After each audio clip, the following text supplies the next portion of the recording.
नमस्कार दोस्तों।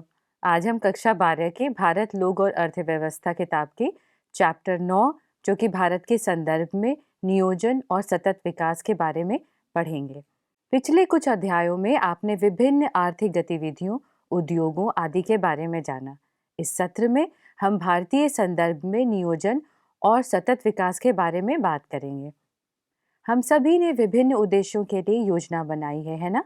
उदाहरण के लिए कहें, परीक्षा से पहले पढ़ाई पूरी करने की योजना, दोस्तों के साथ एक आयोजन करने के लिए, या कबड्डी या क्रिकेट के दौरान अपने साथियों को किस जगह रखना है इसकी योजना।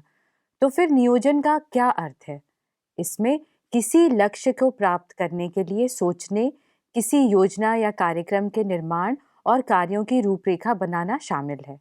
इसी तरह अंतर्राष्ट्रीय, राष्ट्रीय और क्षेत्रीय स्तर पर भी योजना बनाई जाती है। इस सत्र में हम आर्थिक विकास की योजना के बारे में बात करेंगे। क्या आपने कभी सोचा है किसी भी देश या भारत के लिए योजना महत्वपूर्ण क्यों है? क्या देश के सभी क्षेत्रों में समान विकास होता है? नहीं, ऐसा नहीं है, है ना? इसलिए नियोजन की आवश्यकता होती है। आमतौर पर नियोजन के दो दृष्टिकोण होते हैं। पहला खंडीय या सेक्टोरल नियोजन और दूसरा क्षेत्रीय नियोजन। खंडीय या सेक्टोरल नियोजन या प्लानिंग का मतलब अर्थव्यवस्था के विभिन्न खंडों जैसे कृषि, सिंचाई, विनिर्माण, बिजली, निर्माण, परिवहन, संचार, सामाजिक बुनियादी ढांचे और सेवाओं के विकास के उद्देश्य से योजनाओं का निर्माण और कार्यान्वयन है। किसी भी देश या हमारे देश भारत का एक उदाहरण लीजिए। क्या आपने ध्यान दिया है कि भारत में एक समान आर्थिक विकास नहीं हुआ है? कुछ क्षेत्र अधिक विकसित हैं और कुछ पिछड़ गए हैं। विकास के इस असमान पैटर्न की वजह से आवश्यकता है कि योजनाकारों का एक क्षेत्रीय दृष्टिकोण रहे। क्षेत्रीय दृष्टिकोण विकास में क्षेत्रीय असंतुलन को कम करने के लिए योजनाओं को आकर्षित करता है। इस प्रकार की योजना जो विशेष क्षेत्रों के लिए की जाती है उसे क्षेत्रीय योजना कहा जाता है। इन योजनाओं को इस तरीके से पूरा करने की जरूरत है कि उसमें उस क्षेत्र का ध्यान रखा जाए जिसे हस्तक्षेप की सबसे ज्यादा जरूरत है। दूसरे शब्दों में, नियोजन प्रक्रिया को उन क्षेत्रों का विशेष ध्यान रखना पड़ता है जो आर्थिक रूप से पिछड़े हुए हैं। देश के लिए 15 वर्षों की योजना के बाद यह महसूस किया गया कि आर्थिक विकास में क्षेत्रीय असंतुलन बढ़ रहा है। इन क्षेत्रीय असमानताओं को रोकने के लिए भारतीय योजना आयोग, जिसे अब नीति आयोग कहा जाता है, ने नियोजन के लिए लक्ष्य क्षेत्र और लक्ष्य समूह के दृष्टिकोण का फैसला किया। क्षेत्रों पर केंद्रित लक्ष्य क्षेत्र और विशेष सामाजिक आर्थिक समूह पर लक्ष्य समूह दृष्टिकोण। देश के लिए डिजाइन किए गए कुछ लक्ष्य क्षेत्र योजना हैं: कमान नियंत्रित क्षेत्र विकास कार्यक्रम, सूखाग्रस्त क्षेत्र विकास कार्यक्रम और पहाड़ी क्षेत्र विकास कार्यक्रम। दूसरी ओर लघु किसान विकास संस्था एसएफडीए और सीमांत किसान विकास संस्था एमएफडीए लक्ष्य समूह कार्यक्रम के उदाहरण हैं। क्या आप जानते हैं कि विशेष क्षेत्र कार्यक्रम 8वीं पंचवर्षीय योजना में तैयार किए गए थे? इन कार्यक्रमों को पहाड़ी क्षेत्रों, उत्तर पूर्वी राज्यों, आदिवासी क्षेत्रों और पिछड़े क्षेत्रों में बुनियादी ढांचे को विकसित करने के लिए डिजाइन किया गया था। आइए इसे समझने के लिए इनमें से कुछ कार्यक्रमों का उदाहरण लेते हैं। पहले हम पहाड़ी क्षेत्र विकास कार्यक्रम, जिसे एचएडीपी भी कहते हैं, के बारे में चर्चा करेंगे। पहाड़ी क्षेत्र विकास कार्यक्रम की शुरुआत 5वीं पंचवर्षीय योजना के दौरान की गई थी, जिसमें उत्तर प्रदेश के सभी पहाड़ी जिले, जिसे वर्तमान उत्तराखंड, मिकिर पहाड़ी और असम की उत्तरी कछार पहाड़ी, पश्चिम बंगाल का दार्जिलिंग जिला और तमिलनाडु का नीलगिरी जिला शामिल थे। 1981 में पिछड़े क्षेत्र के विकास पर राष्ट्रीय समिति ने सिफारिश की कि देश के सभी पहाड़ी क्षेत्र जिनकी ऊंचाई 600 मीटर से अधिक है और आदिवासी उपयोजना के तहत कवर नहीं किए जाते हैं को पिछड़े पहाड़ी क्षेत्रों के रूप में माना जाए। तो इन कार्यक्रमों को बनाया कैसे गया था? इन योजनाओं को इन क्षेत्रों की स्थलाकृतिक, पारिस्थितिक, सामाजिक और आर्थिक स्थितियों को ध्यान में रखते हुए डिजाइन किया गया था। इन कार्यक्रमों का उद्देश्य बागवानी, वृक्षारोपण, कृषि, पशुपालन, मुर्गी पालन, वानिकी और लघु और ग्रामीण उद्योगों के विकास के माध्यम से पहाड़ी क्षेत्रों के स्वदेशी संसाधनों का दोहन और उपयोग करना है। एक अन्य लक्ष्य क्षेत्र कार्यक्रम सूखा संभावन क्षेत्र कार्यक्रम, जिसे डीपीएपी भी कहते हैं, है। जैसा कि नाम से पता चलता है, यह कार्यक्रम सूखाग्रस्त क्षेत्रों के लिए शुरू किया गया था और चौथी पंचवर्षीय योजना के दौरान शुरू हुआ था। इसका उद्देश्य लोगों को सूखाग्रस्त क्षेत्रों में रोजगार प्रदान करना और उत्पादक संपत्ति का निर्माण करना था। प्रारंभ में इस कार्यक्रम ने श्रम गहन नागरिक कार्यों के निर्माण पर जोर दिया, लेकिन बाद में इसने अन्य पहलुओं जैसे कि सिंचाई परियोजनाएं, भूमि विकास कार्यक्रम, वनीकरण, चारागाह विकास और बुनियादी ग्रामीण ढांचों का निर्माण जैसे कि बिजली, सड़क, बाजार, ऋण और सेवाओं पर जोर दिया।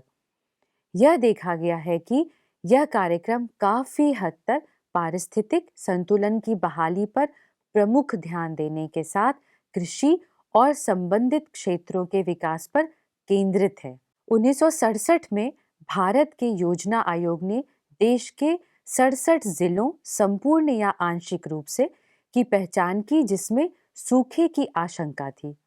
1972 में सिंचाई आयोग ने 30% सिंचित क्षेत्र की कसौटी का परिचय दिया और सूखाग्रस्त क्षेत्रों का सीमांकन किया। मोटे तौर पर भारत में सूखाग्रस्त क्षेत्र राजस्थान, गुजरात, पश्चिमी मध्य प्रदेश, महाराष्ट्र के मराठवाड़ा क्षेत्र, रायलसीमा और आंध्र प्रदेश, तेलंगाना और तमिलनाडु के कुछ पठारी इलाकों और कर्नाटक के पठारों और भीतरी इलाकों में फैला है।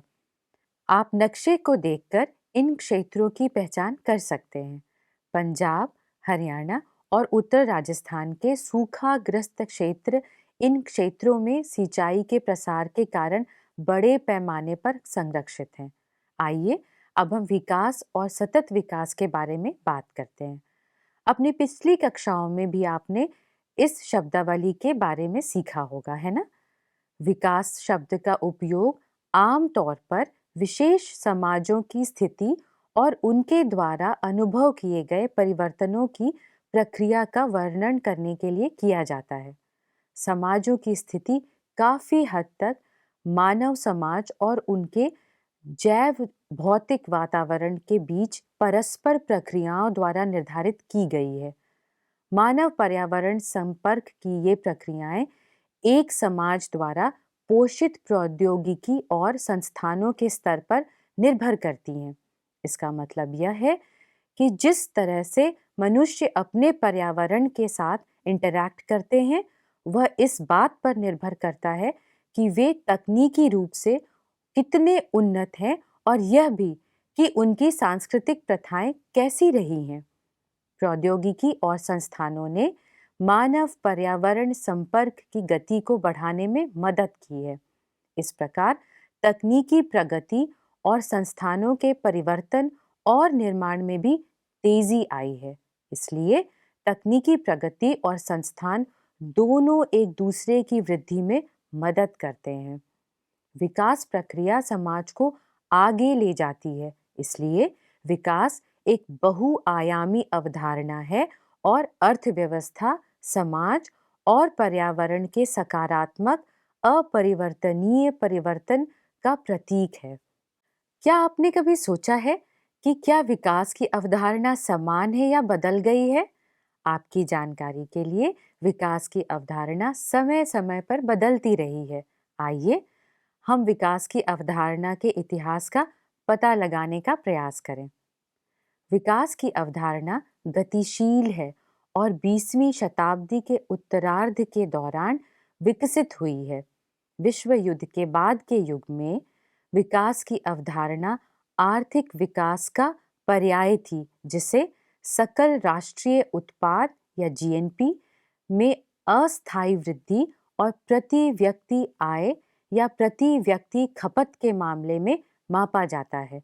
लेकिन यह देखा गया कि उच्च आर्थिक विकास वाले देशों में भी असमान वितरण के कारण गरीबी में तेजी से वृद्धि हुई।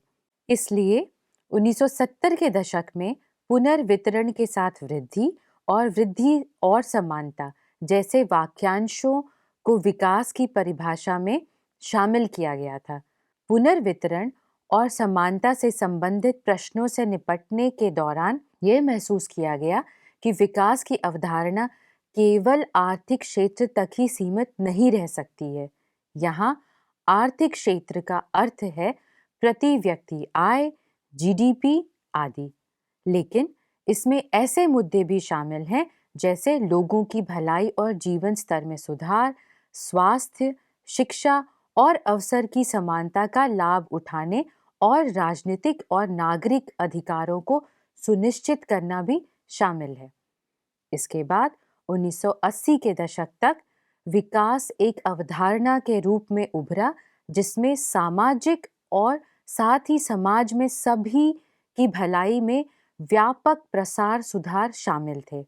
इसका मतलब है कि विकास को अब न केवल आय और आर्थिक पहलू में सुधार के रूप में देखा जा रहा है, बल्कि जीवन के अन्य पहलुओं जैसे कि स्वास्थ्य, शिक्षा, समानता और सुरक्षा में भी सुधार के रूप में भी। तब सतत विकास की अवधारणा विकसित हुई। पश्चिमी विश्व में 1960 के दशक के उत्तरार्ध में पर्यावरण के मुद्दों के बारे में जागरूकता में सामान्य वृद्धि के मद्देनजर सतत पोषणीय विकास की धारणा उभरी। इसने पर्यावरण पर औद्योगिक विकास के अवांछनीय प्रभावों के बारे में लोगों की चिंता को प्रतिबिंबित किया। 1960 और 1970 के दशक के दौरान दो महत्वपूर्ण प्रकाशन हुए। ये थे 1968 में एलरिच द्वारा द पॉपुलेशन बॉम्ब का प्रकाशन और 1972 में मेडोज और अन्य द्वारा द लिमिट्स टू ग्रोथ का प्रकाशन। इनसे पर्यावरणविदों और विशेष रूप से लोगों में भय का स्तर बढ़ा। यह डर, यह चिंता सतत विकास नामक विकास के नए मॉडल के शुरुआत में सहायक है। पर्यावरणीय मुद्दों पर विश्व समुदाय की बढ़ती राय से चिंतित संयुक्त राष्ट्र ने पर्यावरण और विकास पर एक विशेष आयोग WCED की स्थापना की, जिसकी अध्यक्षता नॉर्वे के प्रधानमंत्री ग्रो हार्लेम ब्रंटलैंड ने की। 1987 में आयोग ने अपनी रिपोर्ट, जिसे ब्रंटलैंड रिपोर्ट भी कहा जाता है, को आवर कॉमन फ्यूचर कहा। यह रिपोर्ट सतत विकास को परिभाषित करती है, एक ऐसा विकास जिसमें भविष्य में आने वाली पीढ़ियों की आवश्यकता पूर्ति को प्रभावित किए बिना वर्तमान पीढ़ी द्वारा अपनी आवश्यकता की पूर्ति करना है। इसका मतलब है कि सतत विकास वर्तमान समय के दौरान विकास के पारिस्थितिक, सामाजिक और आर्थिक पहलुओं का ध्यान रखता है, साथ ही इन संसाधनों का उपयोग करने के लिए भावी पीढ़ियों को सक्षम करने के लिए संसाधनों के संरक्षण के लिए अनुरोध करता है। यह संपूर्ण मानव के विकास को ध्यान में रखता है, जिसका भविष्य सामान्य है। विकास की इस अवधारणा के अनुसार वर्तमान पीढ़ी की विकासात्मक आवश्यकताओं का ध्यान भावी पीढ़ियों की जरूरतों के साथ साथ रखा जाता है। विकासात्मक पहलू और सतत विकास को और अच्छे से समझने के लिए आइए हम इंदिरा गांधी नहर कमान क्षेत्र का उदाहरण लें। इंदिरा गांधी नहर, जिसे पहले राजस्थान नहर के रूप में जाना जाता था, भारत की सबसे बड़ी नहर प्रणालियों में से एक है। इसकी कल्पना 1948 में कंवर सेन ने की थी और नहर परियोजना 31 मार्च 1958 को शुरू की गई थी। यह नहर पंजाब के हरीके बैराज से निकलती है और राजस्थान के थार रेगिस्तान में 40 किलोमीटर की औसत दूरी पर पाकिस्तान की सीमा के समानांतर चलती है। यह क्षेत्र हमारे देश के शुष्क अर्ध शुष्क क्षेत्र में पड़ता है। सिस्टम की कुल नियोजित लंबाई 9060 किलोमीटर है, जो कुल 19.63 मिलियन हेक्टेयर क्षेत्र के सिंचाई योग्य क्षेत्र की सिंचाई जरूरतों को पूरा करती है। इस शुष्क क्षेत्र को सिंचित करने, रोजगार प्रदान करने और पारिस्थितिक संतुलन बनाए रखने के लिए नहर की योजना बनाई गई थी। इस शुष्क भूमि में नहर सिंचाई की शुरुआत ने इसकी पारिस्थितिक अर्थव्यवस्था और समाज को बदल दिया है। इसने इस क्षेत्र की पर्यावरणीय स्थितियों को सकारात्मक और नकारात्मक दोनों तरह से प्रभावित किया है। लंबे समय तक मिट्टी की नमी की उपलब्धता और कैड के तहत विभिन्न वनीकरण और चारागाह विकास कार्यक्रमों के कारण भूमि को हरा भरा किया गया है। इससे नहर प्रणाली के वायु अपरदन और गाद को कम करने में भी मदद मिली है। हालांकि हाल के समय में गहन सिंचाई और पानी के अत्यधिक उपयोग से जल भराव और मिट्टी की लवणता की जुड़वा पर्यावरणीय समस्याओं का भी जन्म हुआ है। उस पर भी ध्यान देने के लिए अब प्रयास किए जा रहे हैं। सामान्य तौर पर ये कहें कि भारत के उत्तर पश्चिमी भाग के इस शुष्क क्षेत्र को विकसित करने का प्रयास किया गया है। यह इंदिरा गांधी नहर के माध्यम से पानी की उपलब्धता में सुधार के द्वारा किया गया है। इसके आधार पर कृषि उत्पादन, रोजगार सृजन, आय में सुधार और लोगों के जीवन स्तर में सुधार और पारिस्थितिक संतुलन को बनाए रखने जैसे कई अन्य पहलुओं को भी लिया गया है। यह एक उदाहरण था कि सतत विकास का क्या मतलब है और यह भारत में कैसे किया गया है। दोस्तों, नियोजन प्रक्रिया एक जटिल कार्य है और इसके लिए कई विशेषज्ञों और यहाँ तक कि उस क्षेत्र में रहने वाले लोगों की भागीदारी की भी आवश्यकता होती है, जिसके लिए योजना बनाई जानी है। पहले भारत में योजना आयोग था, जिसने योजना प्रक्रिया का ध्यान रखा था। 1 जनवरी 2015 को योजना आयोग के स्थान पर नीति आयोग का गठन किया गया। क्या आप जानते हैं कि भारत ने स्वतंत्रता के बाद केंद्रीकृत योजना को अपनाया, लेकिन बाद में इसने विकेंद्रीकृत बहुस्तरीय नियोजन का रूप लिया। विकेंद्रीकृत बहुस्तरीय नियोजन का अर्थ है ऐसा नियोजन जो कि विभिन्न प्रशासनिक प्रभागों जैसे कि केंद्र, राज्य, जिले और छोटे स्तरों पर किया जाता है। नीति आयोग की स्थापना भी केंद्र और राज्य सरकारों को भारत के लिए आर्थिक नीति बनाने में रणनीति और तकनीकी सलाह देने के लिए शामिल करने के उद्देश्य से की गई है। यह था योजना और सतत विकास के बारे में। आज हमने जो कुछ भी सीखा, आइए उसे फिर से याद करते हैं। पहला है नियोजन क्या है और नियोजन के लिए क्या दृष्टिकोण है।